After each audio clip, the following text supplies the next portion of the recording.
Qualifier match अब रांची में होंगे। एशियन ट्रॉफी के बाद अब रांची में दूसरा बड़ा इवेंट आप लोग ले आए। हॉकी इंडिया के जनरल सेक्रेटरी हैं, झारखंड के हैं, रांची से हैं। कितना बड़ा मूवमेंट, क्या कहेंगे, कैसे संभव हो पाया ये? देखिए, ये संभव हो पाया हमारे माननीय मुख्यमंत्री श्री हेमंत सोरेन जी के चलते। जब इसकी चर्चाएं मैंने किया, ये इवेंट आपको मालूम होगा कि चाइना में आयोजित होना था। चाइना ओलंपिक के लिए क्वालिफाई कर गई है। तो मैं वर्ल्ड अपने हॉकी फेडरेशन से मैं इसके लिए चर्चाएं किए थे कि अगर इंडिया में दीजिए तो मैं इसको कराने के लिए तैयार हूं। और इसका आयोजन के लिए आपका चेन्नई भी तैयार था, लखनऊ भी तैयार था।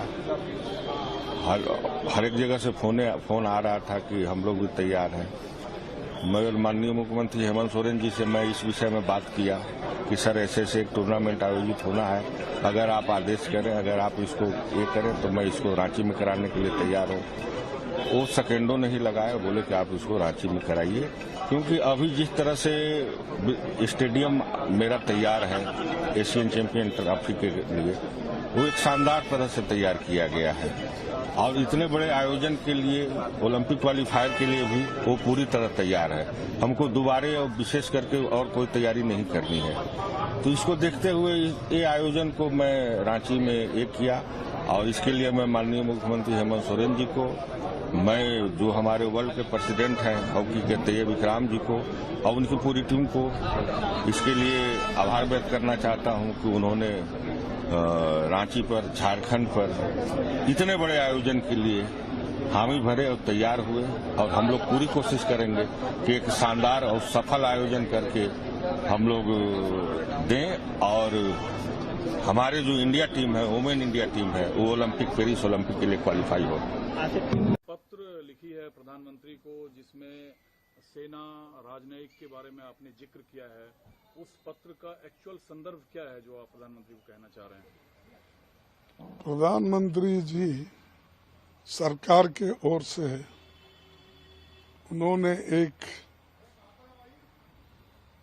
नोटिफिकेशन निकाला है और जिसमें उन्होंने ये भी कहा है, सरकार ने, कि एक तो मोदी जी हमेशा प्रचार में ही तल्लीन रहते हैं और जब उनके खिलाफ देश में एक माहौल बन रहा है, कुछ ना कुछ नया एडवर्टाइजमेंट निकालते हैं।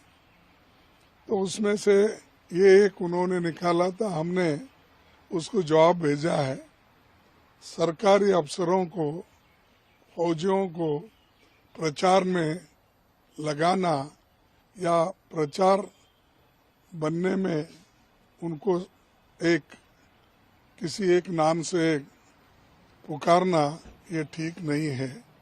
और दूसरी चीज, ये जो मोदी सरकार ने आदेश भी दिया है कि joint secretary, deputy director, deputy secretaries, जो भी ऑफिसर जिले में, वो रथ प्रभारी बनेंगे और वो सरकार का काम छोड़कर इनका प्रचार करते फिरेंगे।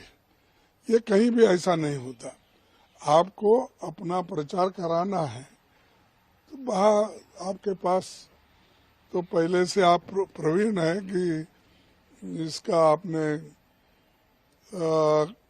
डीडी का इस्तेमाल करते हो, उसके बाद में इंफॉर्मेशन डिपार्टमेंट है उसका भी इस्तेमाल करते हो।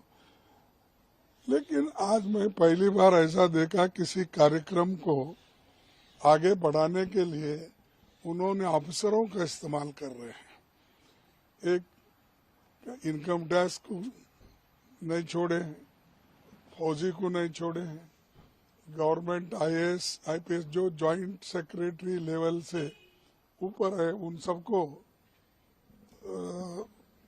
यानी जॉइंट सेक्रेटरी से लेके सभी ऑफिसर जो भी है उनको इन्होंने काम दिया है कि आप हर जगह जाओ और रथ यात्रा निकालो और लोगों को बताओ जो सरकार के कामकाज क्या है।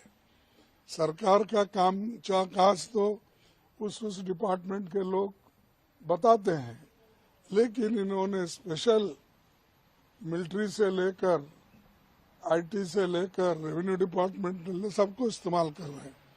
तो ये जो एक डेमोक्रेसी को कमजोर करने की एक हुनर इन्होंने निकाला है, ये अच्छा नहीं, इसका कंडम हम करते हैं। और इसीलिए मैंने लिख के भेजा है कि लोकतांत्रिक सिस्टम में हम ऑफिसरों को इस्तेमाल नहीं करना चाहिए। और जिसका स्कीम है वो स्कीम उस इलाके में वो इम्प्लीमेंट करते हैं। तो ये एक नया सिस्टम इन्होंने निकाला, तो अब सब लोग जब दूर हो रहे हैं उनसे, अब सरकारी अफसरों को यूज कर रहे हैं। सर, आप राहुल जी, प्रियंका जी